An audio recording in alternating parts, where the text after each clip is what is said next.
নমস্কার, আমি ডক্টর দীপান্বিতা পাল, homeopathy consultant. আজ এই ভিডিওটির মাধ্যমে আপনাদের আয়রন এবং জিঙ্কের অভাবজনিত যে শারীরিক এবং মানসিক লক্ষণগুলো দেখা যায় সেগুলো আলোচনা করব এবং কোন কোন খাবারের মাধ্যমে আপনারা এই অভাবটা পূরণ করতে পারবেন সেই সম্বন্ধে বলবো। প্রথমেই বলি, আয়রনের অভাবের ফলে শারীরিক লক্ষণ যে সমস্ত দেখা যায় তার মধ্যে আমাদের দুর্বলতা, ক্লান্তি, শ্বাসকষ্ট হতে পারে এবং অনেকের ক্ষেত্রে যেটা দেখা যাচ্ছে আমাদের যে ব্লাড সার্কুলেশন যেহেতু কমে যাচ্ছে, অনেক সময় বিভিন্ন হাত ঝিনঝিন করছে, কেউ কেউ বলছেন সকালে উঠে খুব প্রচণ্ড ক্লান্ত বোধ করছেন, কোথাও যখন সিঁড়ি দিয়ে ওপরে উঠছেন একটা শ্বাসকষ্ট বোধ হচ্ছে। এগুলো কিন্তু আয়রনের অভাবে ঘটতে পারে।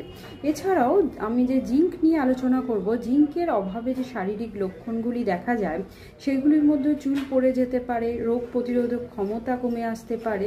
এছাড়াও বিভিন্ন রকম যে সমস্যাগুলো দেখা যায়, স্কিনের প্রবলেম দেখা যেতে পারে। এই সমস্ত শারীরিক লক্ষণগুলো কিন্তু আয়রন এবং জিঙ্কের অভাবে ঘটতে পারে। এবার মানসিক লক্ষণে আসি।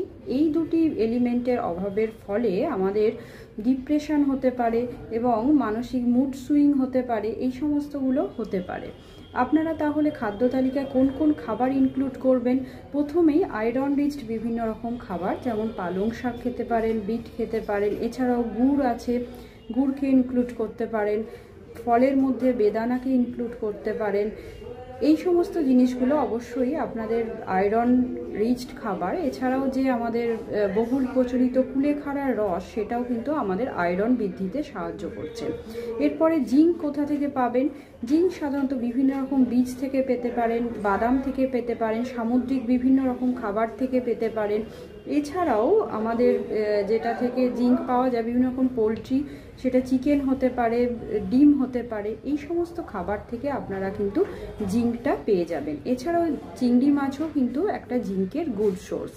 এই সমস্ত জিনিসগুলো অবশ্যই খাদ্য তালিকায় ইনক্লুড করবেন, তাহলেই আপনাদের আয়রন এবং জিঙ্ক অভাবের যে লক্ষণগুলো প্রকাশ পাচ্ছিল সেটা আস্তে আস্তে দেখবেন চলে যাবে। নমস্কার, সবাই ভালো থাকবেন এবং সুস্থ থাকবেন। আশা করি ভিডিওটি হেল্পফুল হবে। যদি হেল্পফুল হয়ে থাকে অবশ্যই চ্যানেলটিকে সাবস্ক্রাইব করবেন এবং ফেসবুক থেকে দেখে থাকলে অবশ্যই ফলো করে রাখবেন। তাহলে ফার্দার যে হেলথ টিপসগুলো আমি প্রোভাইড করব সেগুলো আপনারা সহজেই পেয়ে যাবেন। নমস্কার।